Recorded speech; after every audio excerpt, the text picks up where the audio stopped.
We're just checking everyone's mute so we can get started. Yeah, thanks for hanging out, guys. What's this, Scotty? Our third session, I think, of Scotty's 5 business philosophies. This is it.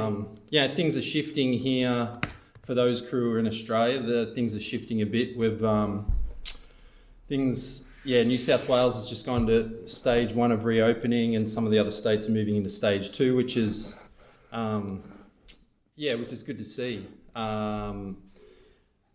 So, Scotty, we've been going through Scotty's 5 business philosophies. We might get Scotty to talk a bit, just briefly, about his system 1357. So, you guys, for you guys who don't know Scotty, he's our entrepreneur in residence here at Success Hubs, founder of Renet back in 2000. I think in 2017 when you sold, I think Renet, we're in about 5,000 real estate offices between Australia and New Zealand. Managed was $1.125 trillion worth of real estate. I've got it down pat. He's got it down pat now. Third session in. Third session in. Great success story in entrepreneurialism. And a great resource for us to have here at Success Hub. So today we're going to talk about Scotty's rule of 100. Scotty's got the whiteboard out, so it's getting serious. Scotty, do you want to just fill us in briefly on System 1357, where the rule of 100 works in with it? How it fits in. Yeah, fair enough. So I had a few business philosophies, but I had 5 core business philosophies. And they go in order of business judo, time duplication, the rule of 100, business of thirds, and then sugar and cream.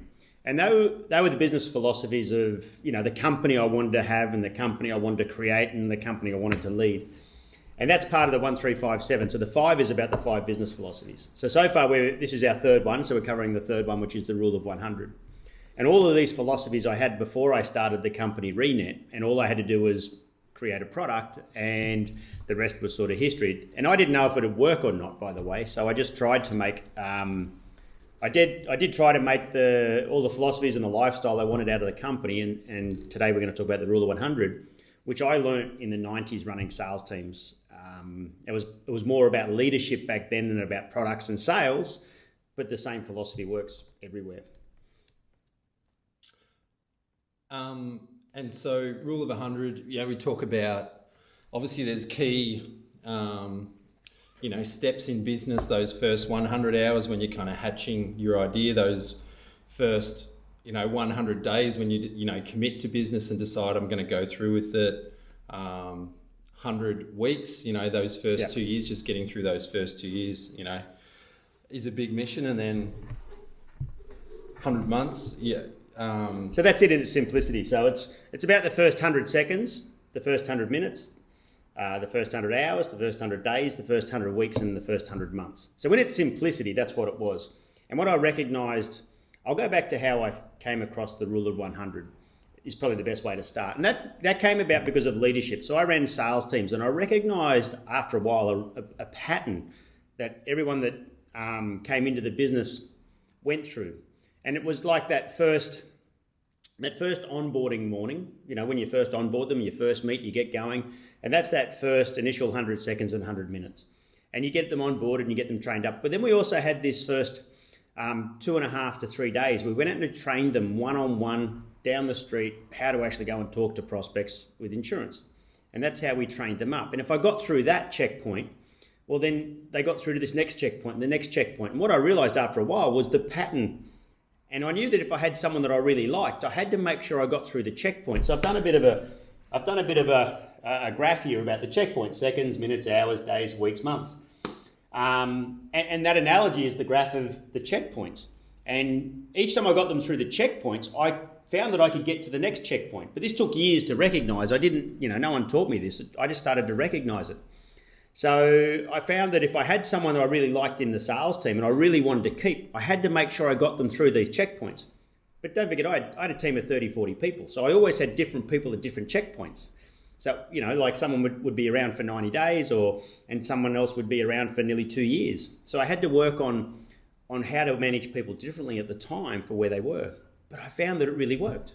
And if I followed those checkpoints, because I knew that after, say, I knew that after like 100 days, about 3 months in the business, people started to question whether they should be there or not. Do I really like this job or don't I like this job? Should I be doing it? And I realized I had to really hold their hand to bust through that bit if I liked them. If I saw the potential, it was my responsibility to hold their hand as a leader to get them to that next level. So that was about the 100-day mark, about the 3 months. And it wasn't like Cinderella, at the stroke of midnight at 100 days. That's not how it worked. But I knew there was a checkpoint coming. So if they busted through the first period, at about that, call it 3 month mark, 100 days, there was going to be a transition. And if they didn't get it on their own because of some good luck or some good fortune, or I had to actually try and create that, so to retain that staff. And same thing happened after 2 years. So after about 100 weeks, once again, it's not like Cinderella at the stroke of midnight at 2 years, so anywhere from 18 months to 2.5 years, there's that transition where people start to go, look, I've given this a good go. Do I really want to keep doing this? So I had to make sure I had a pathway to develop people to that next level so I could make sure I got the best out of the person as a salesperson in the team. So that's how that transition came to calling it the rule of 100. So it's just, I knew I had these checkpoints. And then I transitioned, obviously, when I started my own company, I realized it's the same transition, that same seconds, minutes, hours, days, weeks, and months is exactly the same transitions that clients go on. When they first get introduced, they go through that same time frame and that same transition. I went, oh, wow. So if I had a client I really wanted to look after, because remember I had software that I sold, which was software as a service, so people paid and they stayed clients for a while. So I realized if I wanted to retain a client, I had to look after them through the same checkpoints. But once they got through, like someone had been a client for 3 or 6 months, they were going to stay a client for a couple of years. They just stayed. And if they were going to be a client for more than a couple of years, they were going to stay for like the 100-month mark, and I'm going to stay for many years, unless something else went wrong. Like, so there are sometimes external forces that cause this, external events that stop this pattern sticking true. But as a rule of thumb, it was exactly on point all the time. So when in the end, it wasn't about leadership, it was also about clients and retention. And then I learned exactly the same thing through product. So we go through the same transition when we put out product. So I'd try something and I'd go through that first 100 seconds, minutes, hours where I'm trialing a product and going, is this working or not? Is it getting traction or not? Is it something I'm going to just say after 3 months, yeah, it's not working, and be comfortable about letting it go and going, well, that's okay, because that was a checkpoint. I had to make that decision. It's okay to say no, because I'm going to start another one. So I went through the same checkpoint with products. And sometimes I liked a product, but clients didn't. And other times I wasn't sure a product was going to be any good, but the clients really responded. So I kept the product going. And that was part of that transition through the Rule of 100. But to go back on the legacy, it was all about leadership at first. And those transition points that staff went through when I hired and I was training and teaching and nurturing them to become part of the sales team. And it was a very consistent pattern. And it's interesting, I know we've had the conversation about business. In business you go through those checkpoints. I think that first 100 minutes or, that hatching stage where you come up with the concept is exciting, and then maybe it's the next 100 hours or 100 weeks, that's the grind when you commit to it and you start to question, did I do the right thing? Did I not do it? And, all the way through to whether it's 100 months, you're 7 or 8 years into the business, and how do you kind of reinvent yourself? It's those checkpoints as well. Yeah, and I think the more people accept that these checkpoints exist, the more they're okay with going, well, it's okay. I can. Let's say it's a product or a business that you're starting or a certain type of business you're starting. It's okay to go, well, do I continue down the path of this business? If I do, what do I pivot with? And what do I keep? What do I let go at these checkpoints? So to understand it's perfectly natural to go through these things and actually let some things go and actually run with some other things. It's actually a perfectly natural thing to do. All good business people do that. That's how they pivot and change. And some people feel guilty because if they start something and it doesn't work, it didn't work and I'm not very good. Well, that's not necessarily the case. It's perfectly natural to have these checkpoints at time and to let things go. And you can have obviously multiple ones going. So you have, like I said, multiple staff. If I had a team of 20 or 30 staff, there's people ranging from weeks and months and years. So you've got people at different stages all the way along. It's the same thing in your product range. So you're trialing new things. Like you owned a restaurant, you'd trial new menus, you'd trial new food. And if it worked, you kept it. But people would want something new and fresh all the time. So you went through this rotation. Probably a little bit easier in hospitality because you had seasons. You had warm stuff for winter and fresh stuff for summer. But it's the same thing. Clients go through exactly the same transition when they're staying loyal to you. They'll come along for a few months and then they'll try a different place, different restaurant. You probably saw that. And then they come back again and so on. You know, something shiny turns up and they'll go try something else. But it's that same transition. So if you want to keep a client, what are you doing to maintain that relationship, to bust through these sections, to retain that client for longer? And that's what it's all about. So, and it's recognizing those checkpoints. I know in the conversations we've had, you've said that, you know, Renet was like your third or fourth, sixth business. And you said there before that sometimes you have to, you know, products don't work. What stops them from getting through that first checkpoint? What sort of, you know, what are you doing? Are you talking to people in the industry or friends and family about businesses, and then you realise it's not going to work? What stops it getting from that first checkpoint to the next checkpoint? Oh, I suppose it'd be different for every person. I mean, for me, what made me know that it was working was people were buying the product. So I was getting traction. Does that make sense? So I was getting traction from the real estate software side of things. The clients were responding. They were liking the product. I could understand them. So I had traction in that sense. So in that first 100 days, so I started in September 2001 writing software, and I started getting traction at about October, and by November I was ready to start billing people, but I didn't have a system in place for it, so I gave it all to them for free. Don't worry about it, we'll deal with the money later. And then I busted through that period. And then, believe it or not, even then, if we look at, I started again, so I realised I had people wanting the software in October. I started the actual company in February 2002, like 90 days, 100 days later again. I realised, hey, this is now working. It was like right on cue, right on that 100-day mark. I started the company Renet in February 2002. And then I went through another journey again of like the 100-week mark. Well, is it really a company? Yeah, but is it really? I know I'm happy with it, but at the same time, it wasn't until September 2004 that I realised I had a company. I now had staff, I had clients up and down the East Coast. I'd gone through that transition and I'd busted through that 100-week mark. A little bit ahead of schedule, but that's okay. I busted through it. So, and what told me that it was working was the clients. I mean, in fact, if I listened to friends, I probably would have moved to Sydney. Friends were telling me, you can't do that here, you can't do that in Coffs Harbour, you can't do that in a regional area, you're going to have to go to Sydney. And I said, well, the reason for starting a company was lifestyle, and I needed these things to ring true. So the advantage I had, I guess, is take away all the other business philosophies, was understanding the cycle of the rule of 100 is what helped me bust through these parts, and be able to let things go. So my first business, I only lasted 3 months in. It was a medical website, and I started that at the start of 2000. And after 3 or so months, I realised it wasn't going to work, and I just had to walk away from it. So once again, almost right on cue. Then I started doing local website portals.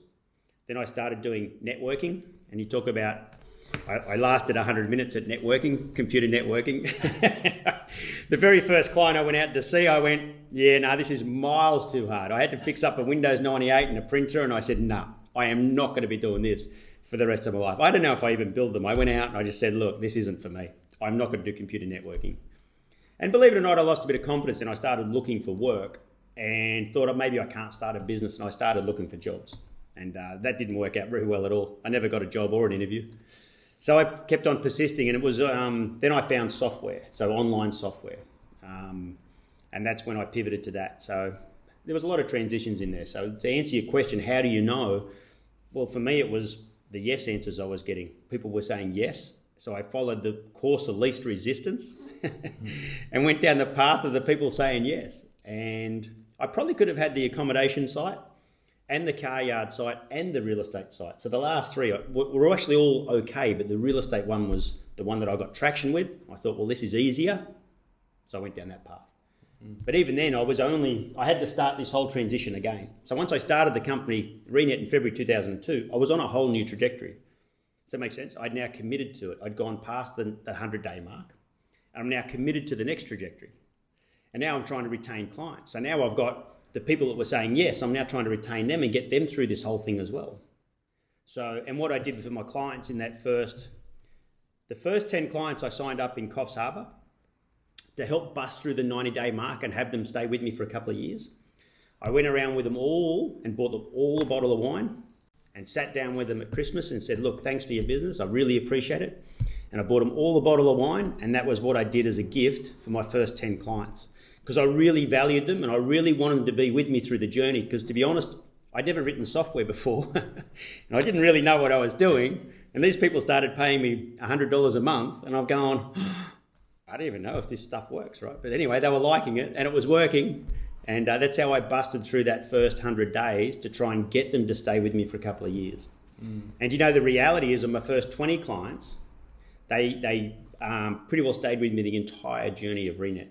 So that seed I planted way back in that first 10 clients stayed and paid me back so much it was just ridiculous. That loyalty was insane. Now, some closed down and some got out of business, but some also multiplied and actually had more businesses.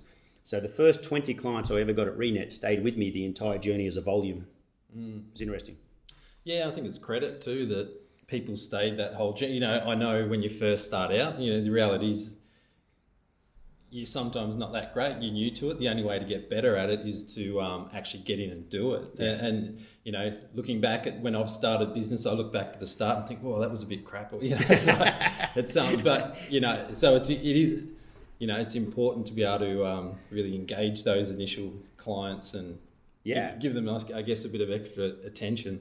But it was like cheating, because I knew the 2-year anniversary was coming up. So it was like cheating. So I'd pick up the phone and start talking to these clients and making sure the relationship was good. I wanted to get through the 2-year mark. I wanted to get through the 100-week mark. And it was the same thing in the first 3 months. So the system I put in place at ReNet, even though I learnt the rule of 100 originally, I originally learned it about leadership with staff, but I put the same system in place for the support staff when I employed them to make sure we got through that first 90 days. Let's get through that first 3 months, that 100 days. Let's bust through the 100 days and have this client be loyal, whatever it takes. Because I know if we get past that, I've got a 2-year client. Does that make sense? That's just how, and it was like cheating because I knew the formula. I knew the formula for retention. And that's what that is. Now, did it work every time? No, we threw a lot of things in the bin. Like I threw 5 startups in the bin, if you want to call it. But the 6th one worked. But I was comfortable with it because I knew what they were checkpoints with.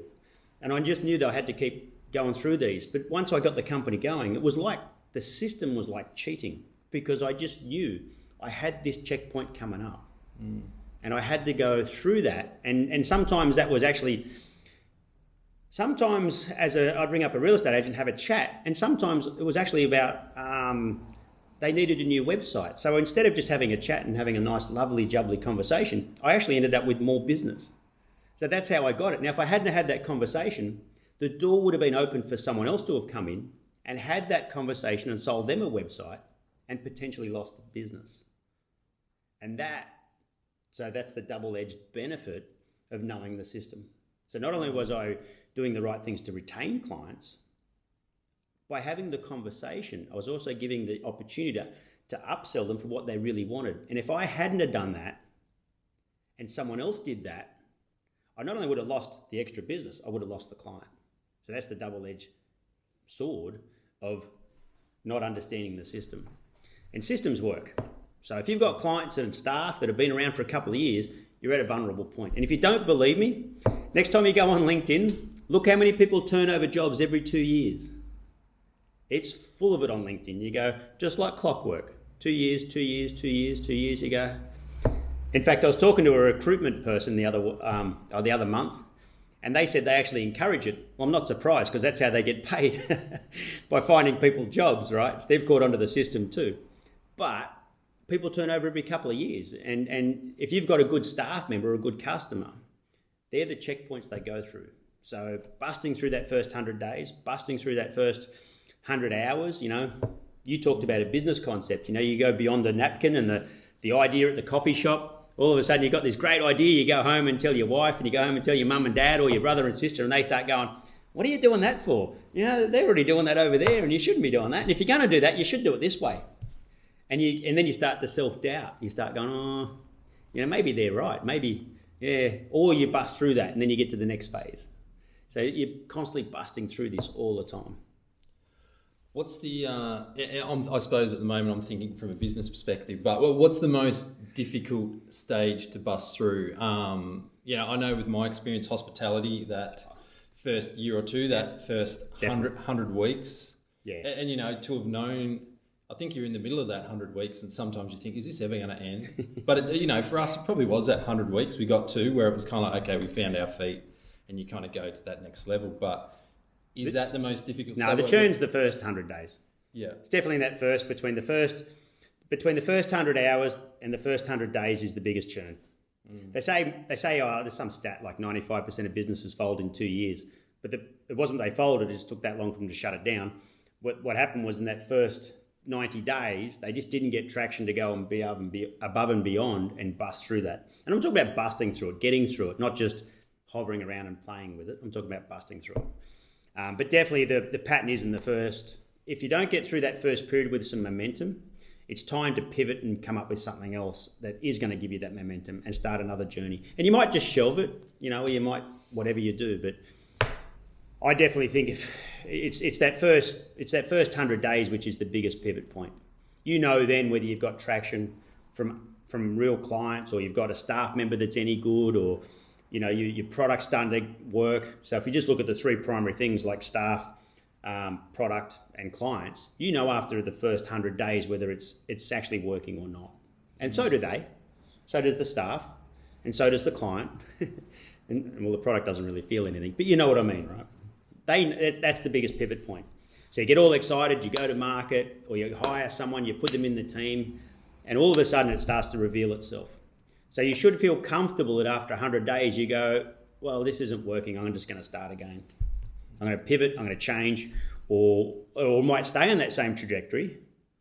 For example, I had someone ask, I'm not sure, we had someone ask about doing a podcast in one of the pre-questions that came in. And I know Brendan's on here, he's starting his own podcast, right? I'm not sure how many, I think he's done like a month or two worth of podcasts. So after that 100-day mark, Brendan and everyone else is going to be the same position where they're going to be thinking, well, is this podcast worth it? Is doing this time, effort and energy in this podcast really paying dividends? Am I getting an extra benefit from it? Is it just a hassle? Or, you're going to go through that pivot, and that's just a normal thing.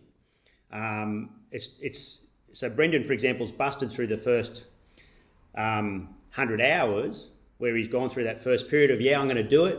He started interviewing people, and he's going to get to that point of 100 days where he's going to go, but is the pain worth it here? Is it giving me a return? It's just going to be a natural progression. Now, he may choose to go down the path of continuing to do a podcast, but he may choose to change the name of the podcast. So he might go, well, the podcast is good, but I might pivot with the name. I might change the audience. I might change the way I'm marketing it. I might change the way I'm interviewing it. Instead of an hour, make it half an hour. So he might choose that the podcast is good, but he just might pivot in its technique. So my real world example is I wanted online software. Once I bought a book about software, I wanted to do that. I just had to find a product. And I went through car yard, I went through accommodation, and I went through real estate. And the real estate was the one that got traction. So I didn't pivot from what I was doing, I just pivoted in what the product was. Yeah, it's interesting. I mean, I know with this business, start working with small business, I initially started working with a couple of friends. I'd sat there, I'd kind of probably done my 100 minutes or, on my own, coming up with concepts. This is great, this is how it's going to be. And then you connect with someone and then you think, shit, I'm going to totally change it. This was crap. And you rejig, you totally rejig things. Yeah. And like I said, it's like cheating. If you know these pivot points are there and you accept them, well, it's okay. You're comfortable about it. And that's what it's more about than anything else. It's about being comfortable with that ability to be able to pivot. Is it normal to do this pivoting? Well, yeah, it is. It is perfectly normal and natural for you to do that. And don't feel like a failure if you have to let something go. Accept that it's one of those pivot points and I'm just going to move on. And the next one, I'll either pivot and do more with it or I'll pivot and do less. I'm going to change, I'm going to adapt, I'm going to evolve, I'm going to relaunch. Whatever that is, just accept that it's perfectly natural. And you could have 100 of these things going at once between different clients, different products, yourself. There's all sorts of sides to it. So you're right. You get that excitement bit and everything's all exciting and you get started and then all of a sudden, a couple of days into it, you think, oh, okay, I'm losing a little bit of candle light's not there as much as it was a couple of days ago. What's, talking from a customer point of view, you get customers through this journey. What's some tips on how to get customers through? You said that critical stage was the 100 weeks. Do you agree that the critical stage is the first 3 months? Yeah, for customers as well as business and how do you push customers through that, get them to the next stage? We're just going back to relationships. I mean, at the end of the day, I'm not sure how many people in the audience here today have a product like I had, which is software as a service. But if I was a coffee shop, it might be slightly different in the way they do this journey. But if you've got clients that are repeat clients and you're dealing with them constantly, it was about continuing on with that relationship with them. And don't forget, let me use this as an example on a sales cycle. So let's go back to a different cycle altogether. So I've done leadership, I've done clients, and I've done product. But what about the sales cycle? So the sales cycle is exactly the same. So let's go the first 100 seconds when you get the inquiry and you do the first response. And then all of a sudden you get to the next stage where you start to do the first 100 minutes and you're either corresponding or you're setting something up to the point of where you're starting to spend the first few hours and you've sent some messages backwards and forwards. You might have done a Zoom call. You might have physically called in person and seen someone. And now you're going through this transition period. And each time you get through this transition period, the next transition period is going to last this much longer, which is what you want. I think I'm not sure if you're on the last workshop I did about tie kickers and time wasters. There's no such a thing. And this fits into that same formula. I just got to get people to the next checkpoint until they're ready to say yes. So, next thing you know, after 100 hours, it might be 100 days. It might take me 3 or 4 months of relationship building to actually get a yes answer from someone as that checkpoint. And it's about transitioning through those checkpoints each time. Mm. So to go back to looking at it on sales, it's exactly the same checkpoints. And you've got to keep people going through that transition. Mm. I know we've had the conversation about you had some clients who jumped ship, but then they always came back. Didn't always come back, no. Some did though. Yeah. So our re-sign up rate was about 14% a year, and it was fairly consistent year on year. So I had no contracts at Renet. So if someone left, they left. They didn't have to continue to pay. There was no contract or obligation, but they'd go after something shiny. Sometimes you can't help it. They only tell you once it's happened. And then they'd ring back up and go, what we really liked about Renet was this, this, and this. So they'd sign back up again. Mm. So the actual comeback rate was really good. So I try not to burn any bridges when people left. I'd keep their data on store for a little while. I'd say, well, look, we're ready to come back whenever you're ready. And then I'd put them into that holding pattern of marketing and things like that with follow-up. So they're just in that holding pattern again. And then one day, 2 years later, because they'd now had 100 weeks at the other service, sometimes within the first few months, they'd ring up and go, oh, that was terrible. Can I come back? And I've still got all your data. We'll just flick the switch, you're back on again. Because I knew the same transition happened on the other side. Once again, understanding the checkpoints is like cheating. So I knew when someone left, they were going to go through that transition period, the onboarding process with that new person. Does that make sense? I knew that was going to happen. And if they weren't happy, we're ready to take you back.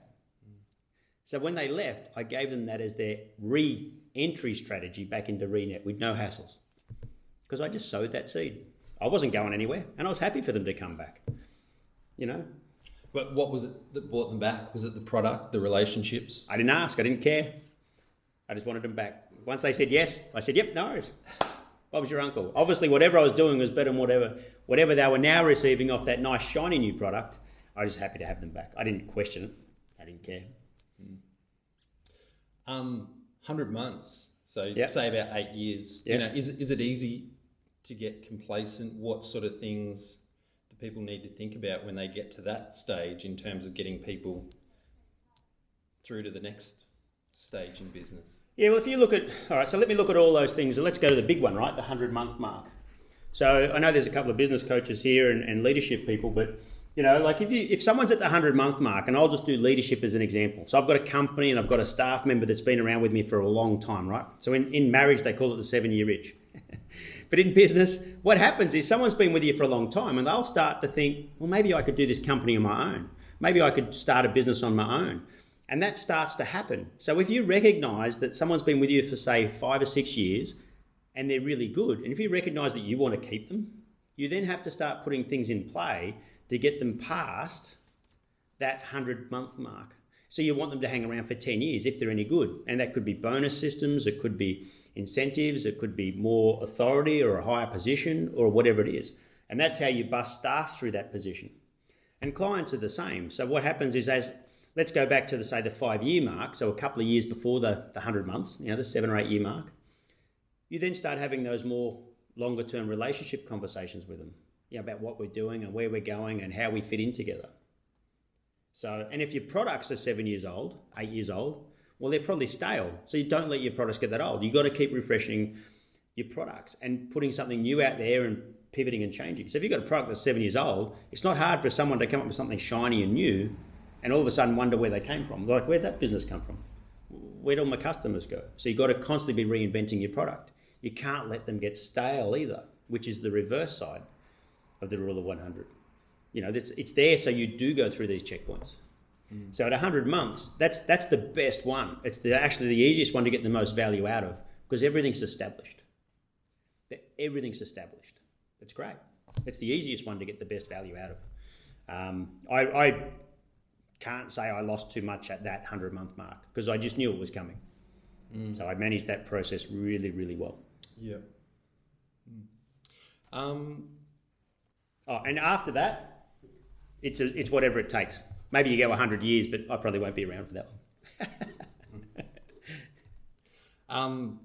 I might even open it up. There was a couple of questions too.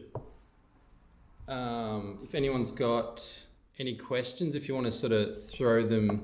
Anthony had one, but I just noticed in the camera, I think he had one of his kids come in. He's dealing with one of his kids just for a second. But I'll answer Anthony's when he comes back. Do you want me to unmute? Should I unmute? Well, there was the question from the podcast. Yep. Have you got that? So that was from Grant. Yeah. He said he was talking about starting a podcast. He wasn't particularly tech savvy. I guess, partly about, I suppose in those early stages, is it important that you surround yourself with people whose skills complement your own skills? And Yep. I love a podcast. I think the idea of a podcast I think is awesome. It's not for me. I'm not going to do a podcast. But I think the idea of a podcast is excellent. But Grant, you're going to go through that same transition period yourself, where you go through that napkin stage to concept stage to when you finally commit to do it, then you start the whole thing again, right? So your first interview and your first go live, you're going to go through all these same transitions. And that's just you personally. Your actual podcast audience is going to go through the same thing. So what's really important, for example, if you were to ask me, Grant, as advice on your podcast, is you think about the retention of your clients and your audience listening, right? So what's in your first 100 seconds that has people go, I want to listen to the 100 minutes of this podcast or the 100, does that make sense? You want people to listen beyond that first few seconds. And that's the same as all marketing and all videos. You want people to hang around, stay for that bit longer. And so your introduction to your podcast, even as that micro of rule of 100 goes, you need people to bust past that 100 seconds. And that's the point. Am I going to listen to this whole podcast or not? Am I going to listen to this and listen to the next one? Am I going to stay listening to this for any more than 2 or 3 of them? So your customers, as you start a podcast, will go through that journey just listening. So you're going to go through it through your own confidence level. Your consumers, whoever's going to consume your podcast, are going to go through the same thing to become a subscriber of your podcast. So that transition will happen everywhere. So the advice of it is, regardless of what the product is, just accept that you're going to go through these transitions and you may pivot and change. So 90 days in, like I said with Brendan's, you may change the name or the title or who the audience is going to be, but you really like doing podcasts. Okay? And that's just a perfectly natural thing to do. So, but the idea of a podcast, I love the idea of a podcast. And what I've found, I probably do an interview every fortnight on a podcast all over the world. And there's an audience and a special subject for just about all of them. And, from the top 1% to screw the naysayers to leadership to, I'm doing one next week on sports about grit and discipline for a sports coach out of Canada who does all the ice hockey. I'm being interviewed on his show. And there's an audience for all of them. Just because you may not be as famous or as big as some of the others, well, that's okay. That can happen over time as you go through the rules. That may well grow. But right now, there's an audience for you right now, even here. And you just continue building that audience. the next one, the next one, the next one. The audience, as you bust through, will grow.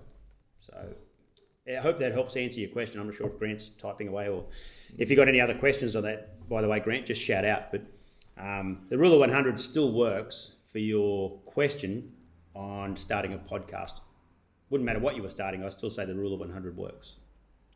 Anthony's back from before. He asked, I was talking earlier about the sales cycle and the business sales cycle with the same rule of 100 on a presentation in the sales cycle.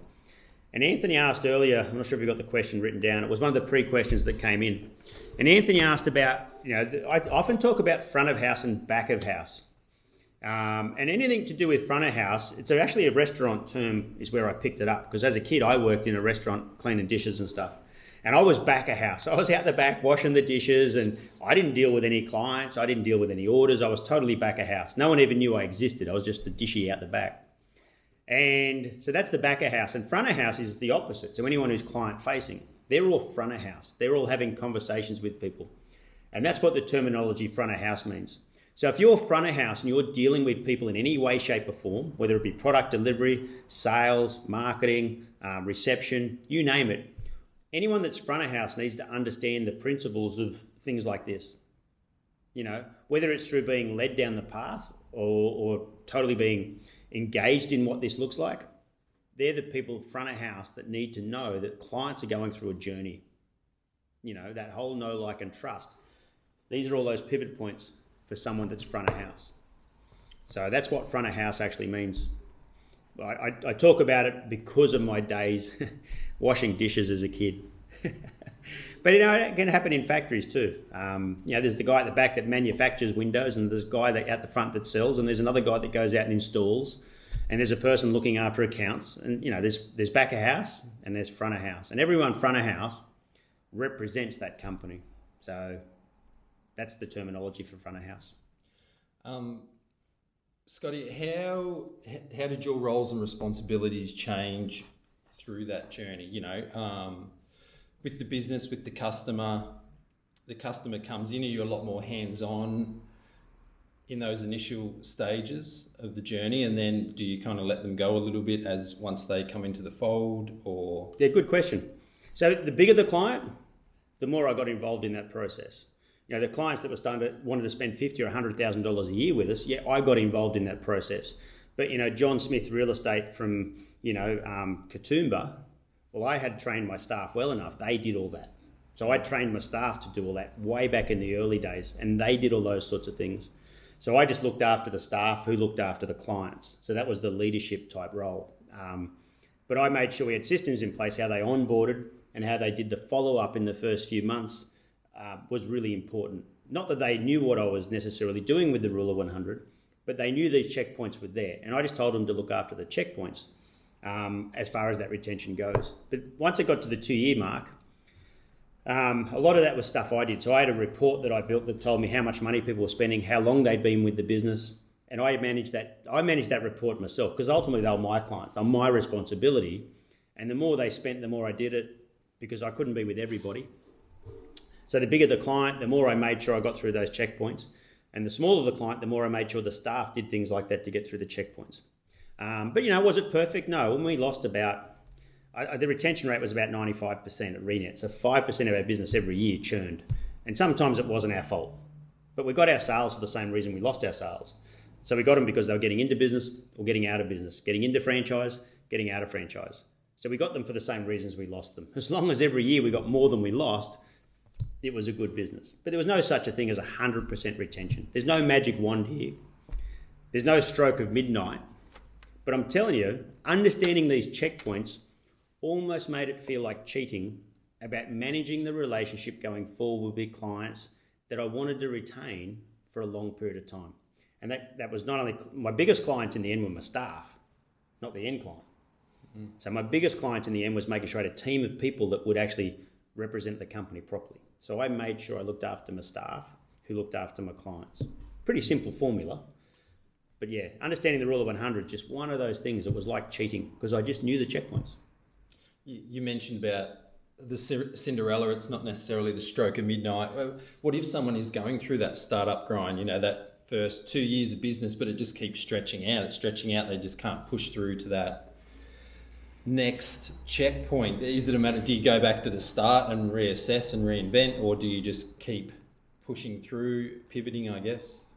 Yeah, well, if it's not working, it's probably time to pay a coach. Just to be honest, it's time to maybe get some advice. Someone who's been down there and done that before, and say, well, look, where am I at? Do I keep going down this path? Is it just time, or is it, is it just product?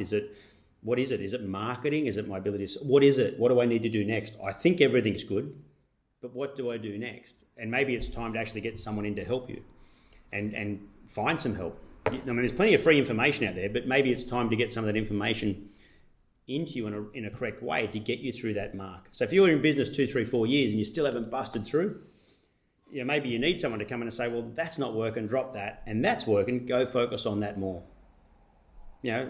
Maybe that's what you need. Or you're scared to let something go. So once again, if you understand the checkpoints, well, don't be scared, because you're going to start another one, and you can have 2 or 3, 4 of these things going at once. And then eventually more of them stick, and you've got more and more success, but you've let a few things go. Yeah, it's funny. I think sometimes in that first 100 weeks too, you can get into the blame game. If things aren't working, you start blaming other people, or blame, council or whoever it is. That, but it was interesting. I read a stat, but I think it said about 90% of failure is due to self-destruct, internal factors as opposed to external. And interesting. I didn't know that. I get my stats from reliable sources, So, I tend to agree. I think you can in those 100 weeks. You just get stuck in a bit of a rut, and you kind of can blame other people, and it's a matter of just putting things back in your own control, I guess. But, yep. You apply everything back to surfing. Yeah, sure. Does this apply to sport, surfing? Yeah, it does. I mean, if you bring it back down to the micro and the macro, it's still looking at long term and understanding how the pattern works. So if you want to win the Australian title this year, it's actually a year-long process. But you've got to bring it right back down to the decisions you make in those seconds. So you're making second decisions, you're making minute decisions, you're making hourly decisions. Does that make sense? So you still can bring everything back to the rule of 100, even in sport, because I call these checkpoints in business, but they're actually decision times. They're decisions you're making along the journey. So you can bring it right back down to what do I need to do now in the next few seconds to affect what I'm doing right now in sport. And that could be the way you pivot your strategy, the way you do anything in sport, whether it's a team or individual sport. You've got those 100 seconds, you've got those 100 minutes, you've got the 100 hours. And like in the 100 hours is your lead up to the event maybe, or whether you diet or whether you hydrate, or you've still got all those decisions to make along the journey. So the rule of 100 still definitely works in sport. You can be 100 days out from a competition and you're starting to wrap up your training. You're just going in reverse order. Does that make sense? So there's the countdown, and then when you're there's the count back up. Yeah, it definitely still works. Yeah, 100. The rule of 100, you're just doing it in reverse. All right, I'm going to open it up. We've got 10 or 15 minutes here. I'm just going to unmute everyone, and if anyone's got a question, feel free to pitch in. I might just start with Anthony. Anthony, does that answer your question from earlier? And that was really good. Thanks, Scotty. Yeah, absolutely. Yeah, so front of house and back of house, and the restaurant example is a great one, right? If you're back cleaning the dishes, then you're not front of house. Yeah, that's right. But if I was to go out and start serving food, all of a sudden I become front of house, and then I have to know how to have those relationships with people and ask the right questions. And because if I walk out and ask the wrong question to somebody, or someone asks me a question I can't answer it, well then, whose fault's that? I mean, I was just the dishy. I'm now representing the company. So from front of house and front of house, I need to be trained accordingly. So yeah.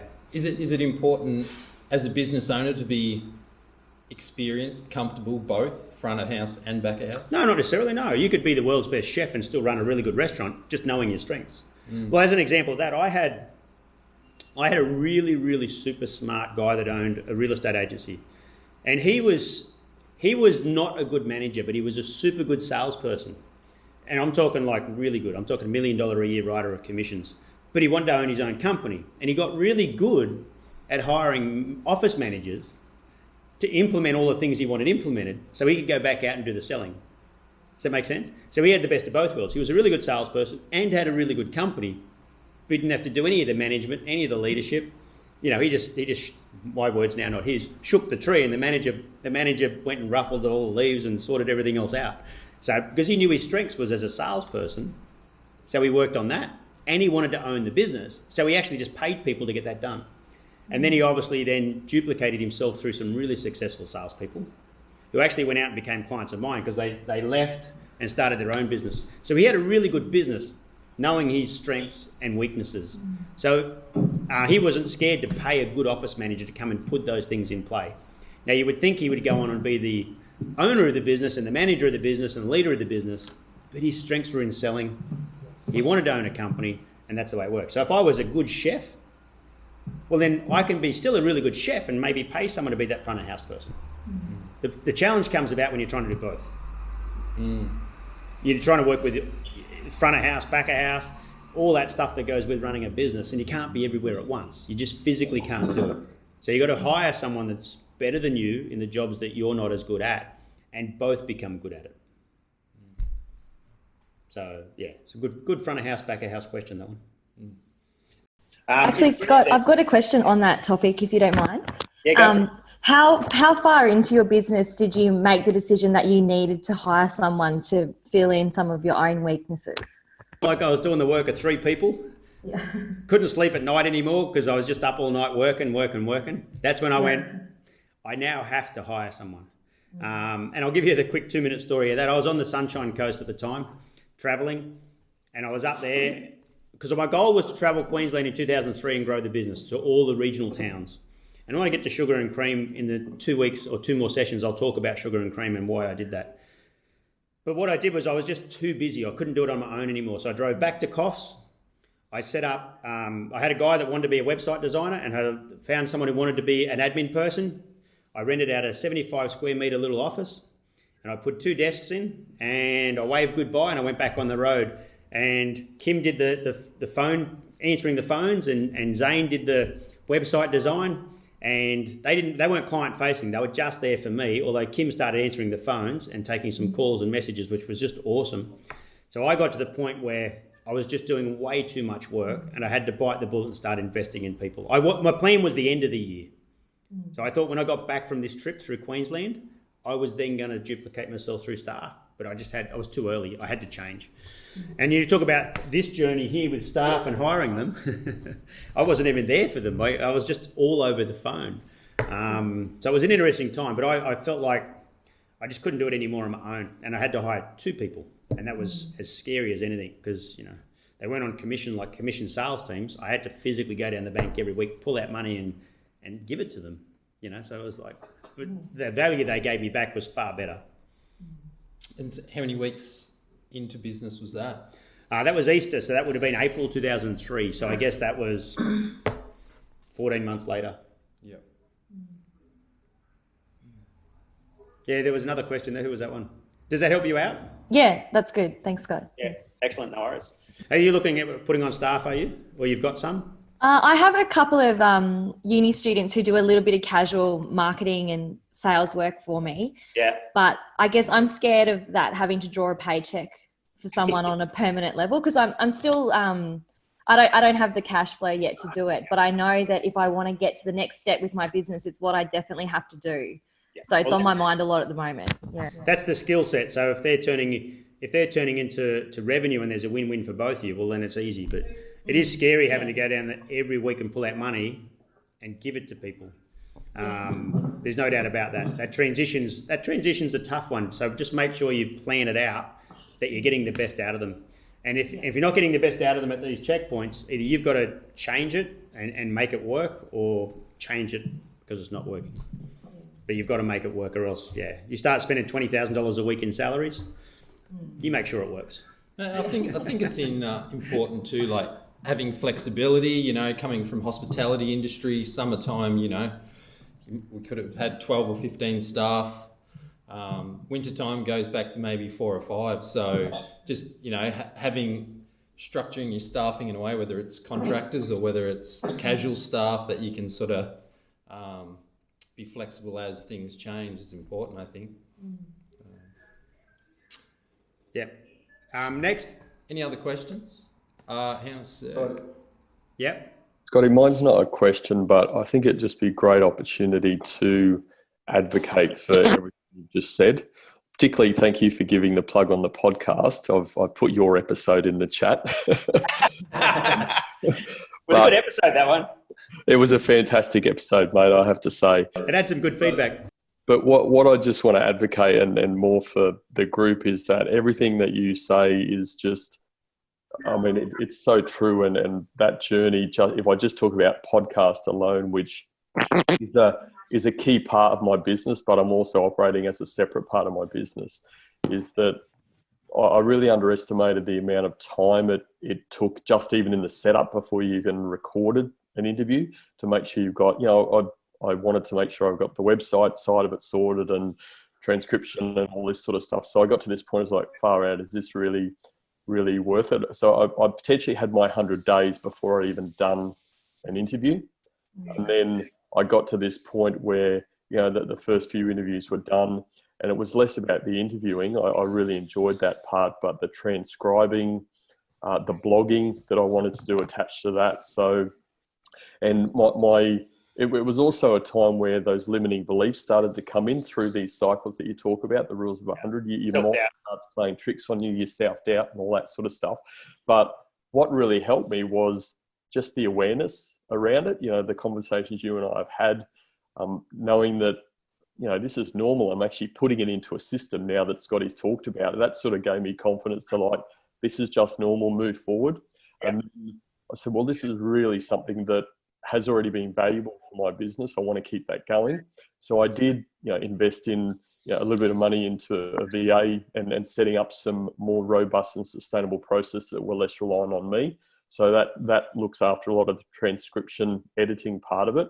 And then the next phase of that was invest some dollars into a copywriting partnership. So I have a copywriter that does some work for me now. So that takes all this, and frankly, I don't really enjoy the writing stuff. I enjoy learning about people's stories. So I'm trying to put my energy into that bit and, liaise with my network around guests and what value I can extract from them for my listenership.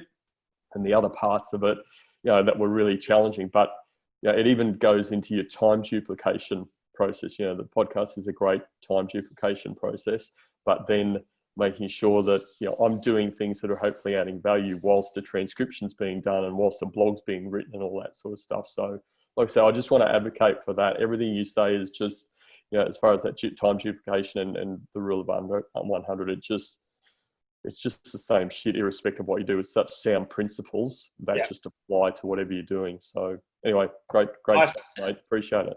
Nice, simple English when it comes from Scotty Schindler. Absolutely. There's not too much, professor type words here. It's all just nice and simple and easy to understand. I think what Brandon said about not knowing, I think that's the worst thing, not knowing. It's isolation can be a big thing when you're starting a business, and just knowing that there's other people out there going through the same grind and that type of thing, it puts your mind at ease. But and being comfortable with those checkpoints. So you come from a leadership position as well. So your primary business and income's around the leadership. So, that's where I came up with the rule of 100. So you're probably sitting there nodding your head the whole time and going, yeah, that's what happens with leadership and business. And so I imagine you related to that a lot. Although looking around the room, I saw a lot of nodding going on. So it's easy to understand that journey and how to fit this in. But once again, it's not like it's a magic wand. Just knowing this, like I said, for me, it felt like it was cheating. But did I retain all my clients? No, I didn't. Did I retain all my staff? No, I didn't. Was it that I, look, I've got no hair. It was pretty stressful running my own company, right? So at the end of the day, I said it was like cheating because I felt it was something that I could control and manage, but it didn't mean 100% success. But it did mean that I just knew these checkpoints were coming and I was comfortable with them. And when it happened, I just copped it on the chin and went, okay, I've still got these other ones like moving through, whether it be product, whether it be staff, whether it be clients, or even sales, So, I remember in the end, I ended up getting one contract was nearly $500,000 a year that we got at Renet. And that sale took forever. In fact, it took nearly 4 years to get that sale to come to fruition. So, and if you look at the longest sale I ever did, which was the sale of Renet, I started that in 2003. And I went through all these checkpoints with them, and they were the company that bought the business in 2015, the first sale. 12 years that sale took. And I kept on nurturing these things all the way through. So, I just accepted it. It was about getting through the next stage. Not that I knew they were going to be the buyer. I was doing that for other reasons, to keep the business relationship strong. And that relationship was so strong, they bought the company.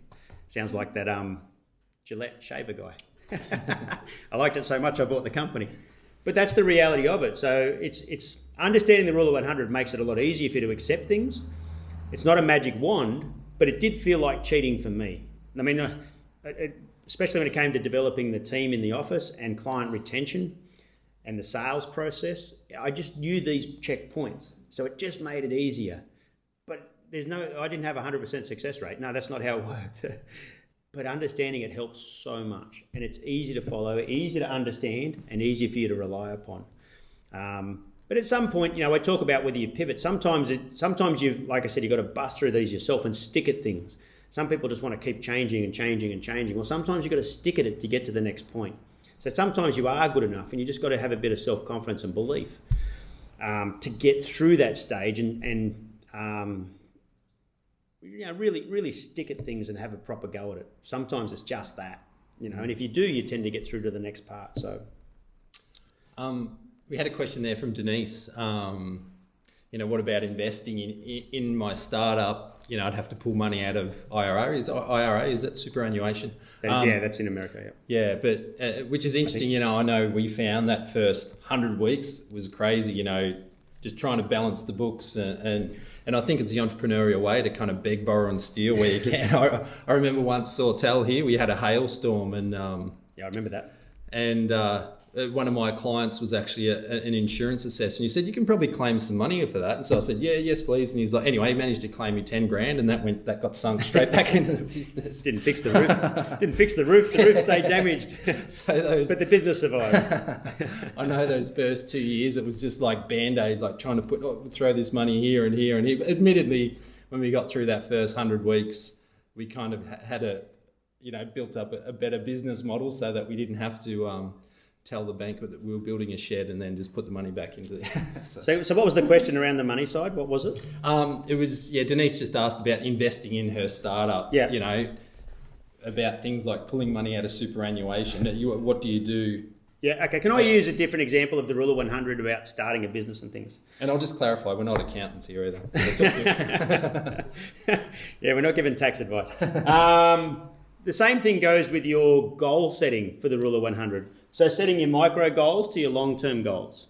Okay, so the same thing happens with the rule of 100. I can use it in all sorts of different ways. So once you get good at understanding the rule of 100, you will start to adapt it to other things. So if you're going to take some money out and put it into your business, you're going to have some checkpoints where you're getting a return out of this business and focus. And the best thing about putting your own money and own skin in the game is you need it to work. Okay, so you need to get a return on it. You're not going to let the ball drop as fast as if it was someone else's money or there was no money involved. So, but you have the same checkpoints with your goals. So, if you're going to put some money in, you're going to want a return within 100 weeks to be financially able to either put that money back or bust through to a profit range, or within the first few months, whatever that is. But there is exactly the same checkpoints when it comes to your goal setting. So every time you look at your future, you're always looking at, well, what do I need to do right now? What phone calls, emails am I handling? What am I doing right now in my business in the first 100 seconds and 100 minutes? What's important right now? What about the next 100 hours over this next couple of days and this week? What's important right now for the next 3 months to achieve my goals? And what's really important for the next couple of years to achieve my goals? And if you continue setting goals in that format as well, for your 100 rule of 100, you're going to achieve so many goals. Will you achieve all of them? It's not a magic wand, but you're going to achieve a lot more of them by using exactly the same rule of 100 about goal setting and getting a return on your investments. I have had some investments go pear-shaped and lost money on investments, which was a shame. I would have much rather not lost like $250,000, but I just copped it on the chin and I moved on. So having your own money and spending your own money, it's tough, especially when you lose it. But it did make me smarter from then on in. I think it's important to understand it's in your control to a certain extent. I know winter times in hospitality, things got quiet, but we just, if we knew that there was going to be a shortfall in the next month or two, we just made the decision, okay, we're going to run a couple of events. October's coming up, let's do Oktoberfest, or try and leverage off a few of those things to put more money in the till. I guess for you it was knocking on more doors and trying to get more people to sign up to your product. I did it old school, so and it worked because of in fact, to use an example, fought fire with fire. So the people I was dealing with had relationships with their users, and they spoke to people all the time. So the best way to sell to those people was the same way they were selling their products and services, which was to actually have a conversation with them. I didn't have a web form they filled out and sign here and credit card and off you go. That's not how they sell to their clients when they're selling real estate. That's not how I sold to them. So I understood the process of how they like to be dealt with, because that's how they deal with everyone else. So that's a little terminology like fire with fire, like for like. Or another terminology for around sales is mirroring. But anyway, that's getting into a different subject. So let's not get into that. Look, I think it's time, so we can wrap this up. I'm happy to hang around for a few more minutes, like I say, with all good networking events. But for people that need to go, I'm just going to close this off in a few seconds. Do you want me to close, or you want to? I'll say one more thing. Scotty, 2 weeks' time. We're going to do it again in 2 weeks' time, 11 o'clock on Wednesday. Might be the 2nd of June. Anyway, 2 weeks from today. Can you remind, what's the topic on the next one? Yeah, the next one's business of thirds. Yeah. So business of thirds is about success rates and strike rates and sales. Yeah, anyway, business of thirds. Tune in for that one. It's another good one. It's another Scottyism. It's another trademark. And it's a nice, simple way to understand, your strike rate and success rate with things. And also it fits into everything. So everything fits in together. But business of thirds is on in 2 weeks' time. So it's another good one. It certainly helps out a lot of people. I know Anthony is a fan of the business of thirds already, so there's plenty of fans out there now with that. But in wrapping up this, go for it. Yeah. In wrapping up this, so just remember the rule of 100. The first 100 seconds, minutes, hours, days, weeks, months, and that transition is something you can use in all aspects of your business. Like I say, whether it's staff, which is where it came from for me, or whether it's the sales cycle and the journey the client's going through thinking about your business, or whether it's retention of the clients you've actually got, so the journey of retention over a long period of time, your products you're releasing, so whether it's how you pivot and change, your goal setting, you can actually use the rule of 100 in so many things. And like Courtney brought it up, which I normally wouldn't do in a business session, you can also reverse it, so it can also be the countdown towards things as well. So like for sport, when the event starts and things like that, so in your preparation. And having those checkpoints done, so you're a lot more relaxed when you get to them. So that's the reverse of the rule of 100. Same rule, you just, instead of it being looking into the future, it's actually planning for an event. So that's the rule of 100 sort of in its overview. And the questions that, can you change, should you pivot? Only you know the answer to that. I can't answer that one just by the fact you've got a rule of 100. Only you know the answer to that. But if I give one final thing before I go, it was like cheating, because I just knew how to retain clients, I knew how to retain staff, and I knew when I released products that was going to go through the same trajectory of time. So if that helps you out, I'm so super happy with what you're going through.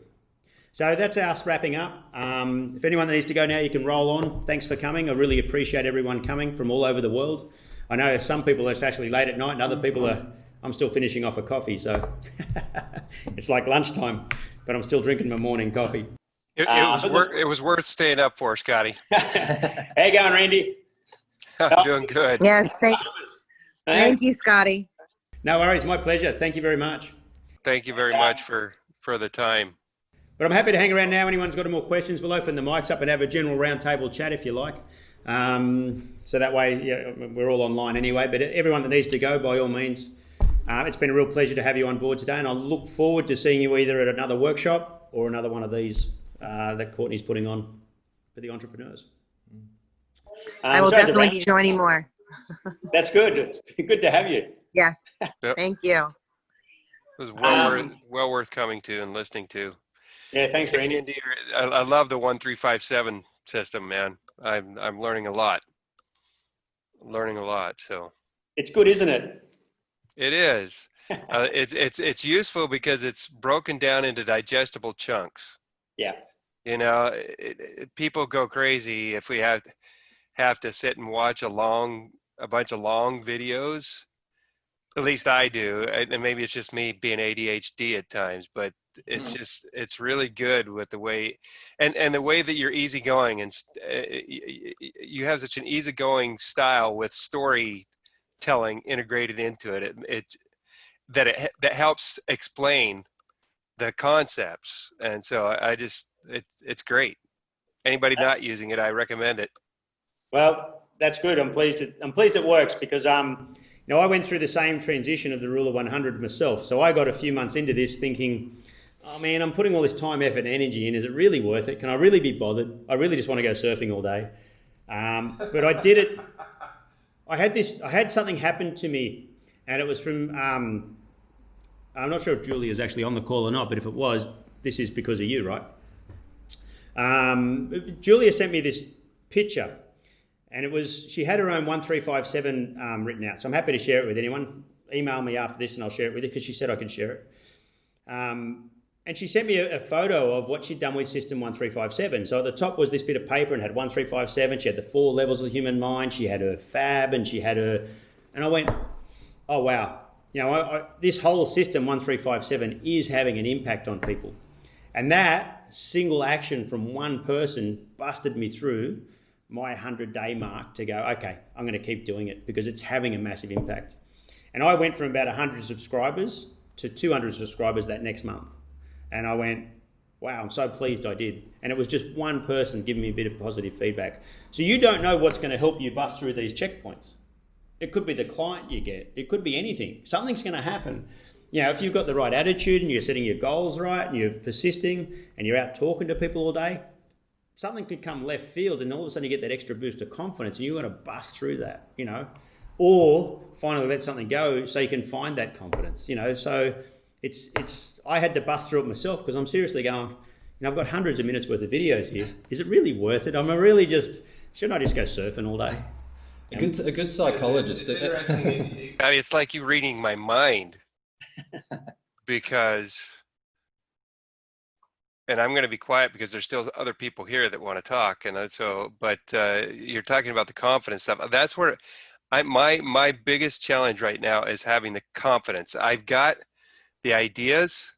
I'm trying to flesh them. I mean, I've got as you call it, what do you call it? Mud mapping. I've been mud mapping Australian stuff. term, I've got ideas, but I'm still in the process of fleshing them out. And having the confidence to say, yes, I can go forward with this. I can make this a product that I can actually talk to leadership, to CEOs, to people about, that they're going to be interested in a language that that's going to strike, resonate with them. Yeah. And particularly because I'm trying to do it around a kindness mindset, which is a squishy, nebulous thing. So anyway, I appreciate you sharing that. That's okay. It's good to have you on board. I think one of the things that I've learned, certainly working with Scotty, working with businesses we've connected with, it's all about action. It's all about taking action. And I think, sometimes in those early stages when your confidence gets beat up a bit, you kind of procrastinate. You find things to do that perhaps aren't as important. And I think you just got to, like Scotty says, push through it and do those things. I know Cal's on the line here. Cal, I know when you were doing your events, it was just getting on the phone and ringing, which can be a really hard thing to get on the phone and cold call. But it's kind of what you got to do. And, you're always going to screw a few up. But if you can, get a percentage of people on board, it's... Well, I've probably got a workshop, Cal, coming up on actually prospecting and cold calling, because I don't like the term cold calling, but I guess it's a terminology because you are sort of making a cold call, but I like to call them warm calls. You've got to work out ways to make cold calls warm. And I've got a whole workshop coming up on that from demand. I've got someone else who's asked me about how do I do that? Well, I've got a workshop coming up on exactly that. And I've also got some videos. There's a plug. I've also got some videos that I've put up on exactly doing that stuff, So if you go watch some of those videos, you're going to get some tips straight off the top anyway. Definitely how to, through the leads, how to generate leads and how to do it right. But I could talk about that for days. So I've got a workshop coming up for 30 minutes, which I'll send out messages and you'll get the messages. So sign up when you see it come up. I haven't scheduled when it's on yet though, but it's coming up. So you'll enjoy that one. So any other questions? How you going over there, Elaine? Must be late. What time is it in California?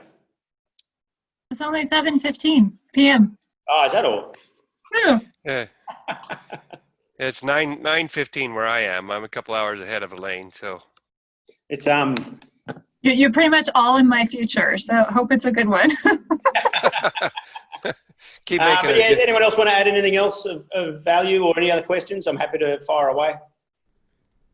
All good?